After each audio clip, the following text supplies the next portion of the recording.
I don't think it matters, Matilda said. Well, very well then, go ahead and tip it over. It may take some time. Take all the time you want, Miss Honey said. I'm in no hurry. Matilda, sitting in the second row about 10 feet away from Miss Honey, put her elbows on the desk and cupped her face in her hands, and this time she gave the order right at the beginning. Tip glass, tip, she ordered, but her lips didn't move and she made no sound. She simply shouted the words inside her head. And now she concentrated the whole of her mind and her brain and her will up into her eyes, and once again, but much more quickly than before, she felt the electricity gathering and power was beginning to surge, and the hotness was coming into the eyeballs, and then the millions of tiny invisible arms with hands on them were shooting out towards the glass, and without making any sound at all, she kept on shouting inside her head for the glass to go over. She saw it wobble, then it tilted.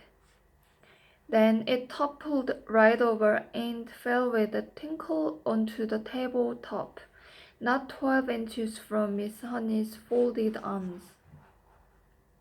Miss Honey's mouth dropped open, and her eyes stretched so wide you could see the whites all round. She didn't say a word. She couldn't. The shock of seeing the miracle performed had struck her dumb. She gaped at the glass, leaning well away from it now as though it might be a dangerous thing. Then, slowly she lifted her head and looked at Matilda. She saw the child, white in the face, as white as paper.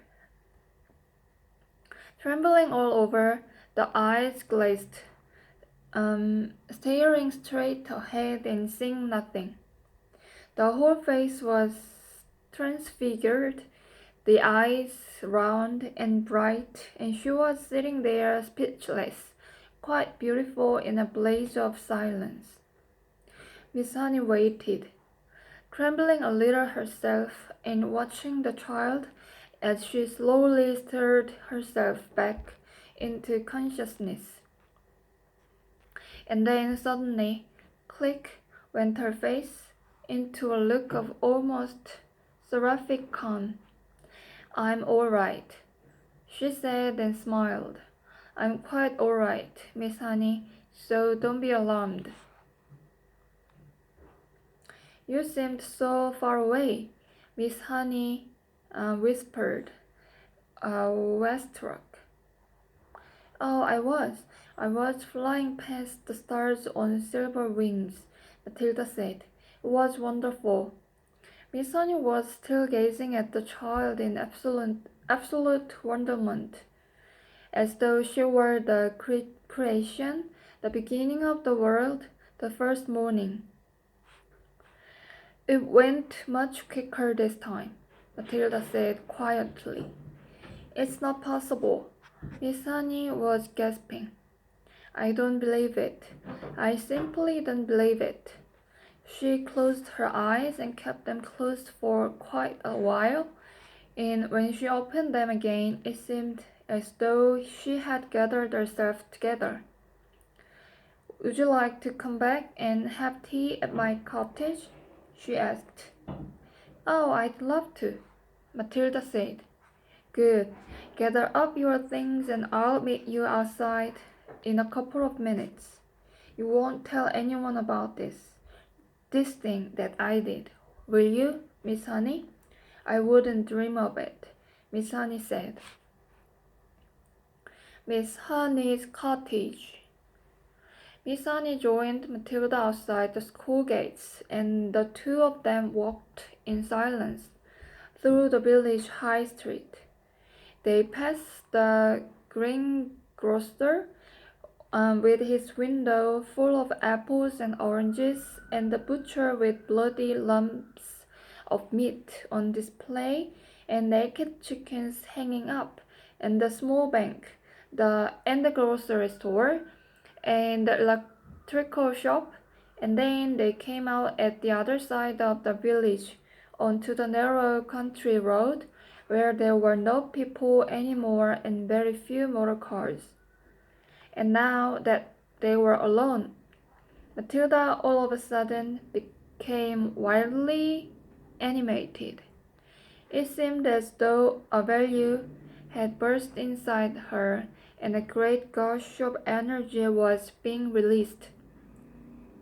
She trotted beside Miss Honey with wild little hopes, and her fingers flew as if she would scatter them to the four winds, and her words went off like fireworks with terrific speed. It was Miss Honey this, and Miss Honey that, and Miss Honey, I do honestly feel I could move almost anything in the world, not just tipping over glasses and little things like that. I feel I could topple tables and chairs, Miss Honey. Even when people are sitting in the chairs, I think I could push them over, and bigger things too, much bigger things than chairs and tables. I only have to take a moment to get my eyes strong, and then I can push it out. This strongness at anything at all, so long as I'm staring at it hard enough. I have to stare at it very hard, Miss Honey, very, very hard, and then I can feel it all happening behind my eyes, and my eyes get hot just as though they were burning, but I don't mind that in the least. And Miss Honey, calm yourself down, child, calm yourself down, Miss Honey said. Let us not get ourselves too worked up so early in the proceedings. But you do think it is interesting, don't you, Miss Honey? Oh, it is interesting, all right, Miss Honey said. It is more than interesting, but we must treat very well carefully from now on, Matilda. Why must we treat carefully, Miss Honey? Because we are playing with mysterious forces, my child, that we know nothing about. I do not think they are evil. They may be good. They may even be divine. But whether they are or not, let us handle them carefully. These were wise words from a wise old bird. But Matilda was too steamed up to see it that way. I don't see why we have to be so careful, she said, still hopping about. I am trying to explain to you, Miss Honey said patiently, that we are dealing with the unknown. It is an unexplainable thing. The right word for it is a phenomenon. It is a phenomenon. Am I a phenomenon? Matilda asked. It is quite possible that you are, Miss Honey said, but I'd rather you didn't think about yourself as anything in particular at the moment. What I thought we might do is to explore this phenomenon a little further, just the two of us together, but making sure we take things very carefully all the time. You want me to do some more of it then, Miss Honey? That is what I'm tempted to suggest, Miss Honey said cautiously. Goody good, Matilda said. I myself, Miss Honey said, am probably far more bowled over by what you did than you are. And I'm trying to find some reasonable explanation. Such as what? Matilda asked. Such as whether or not it's got something to do with the fact that you are quite exceptionally precocious. What exactly does that word mean? Matilda said. A precocious child, Miss Honey said, is one that shows amazing intelligence early on. You are an unbelievably precocious child? Am I really? Matilda asked. Of course you are. You must be aware of that. Look at your reading. Look at your mathematics. I suppose you are right, Matilda said. Miss Annie marveled at the child's lack of conceit and self-consciousness. I can't help wondering, she said, whether this sudden ability that has come to you of being able to move an object without touching it, whether it might not have something to do with your brain power. You mean there might not be room in my head for all those brains, so something has to push out? That's not quite what I mean, Miss Honey said, smiling. But whatever happens, and I say it again, we must tread carefully from now on. I have not forgotten that strange and distant glimmer on your face after you tipped over the last glass. Do you think doing it could actually hurt me? Is that what you are thinking, Miss Annie? It made you feel pretty peculiar, didn't it? It made me feel lovely, Matilda said. For a moment or two, I was flying past the stars on silver wings. I told you that. And shall I tell you something else, Miss Honey? It was easier the second time. Much easier. I think it's like anything else. The more you practice it, the easier it gets. Miss Annie was walking slowly so that the small child could keep up with her without trotting too fast, and it was very peaceful out there on the narrow road, now that the village was behind them. It was one of those golden autumn afternoons, and there were blackberries and splashes of old man's beard in the hedges, and the hawthorn berries were ripening scarlet for the birds when the cold winter came along. There were tall trees here and there on either side, oak and sycamore and ash and occasionally a sweet chestnut.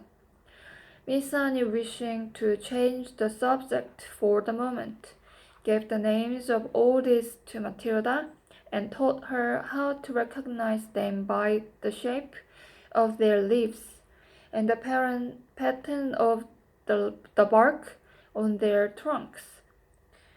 Matilda took all this in and stored the knowledge away carefully in her mind. They came finally to a gap in the hedge on the left-hand side of the road where there was a 5-barred gate. This way, Miss Honey said, and she opened the gate and let Matilda through and closed it again. They were now walking along a narrow lane that was no more than a rutted car track. There was a high hedge of hazel on either side, and you could see clusters of ripe brown nuts in their green jackets. The squirrels would be collecting them all very soon, Miss Sunny said, and storing them away carefully for the bleak months ahead. You mean you live down here? Matilda asked. I do, Miss Sunny replied, but she said no more. Matilda had never once stopped to think about where Miss Honey might be living. She had always regarded her purely as a teacher, a person who turned up out of nowhere and taught at school and then went away again.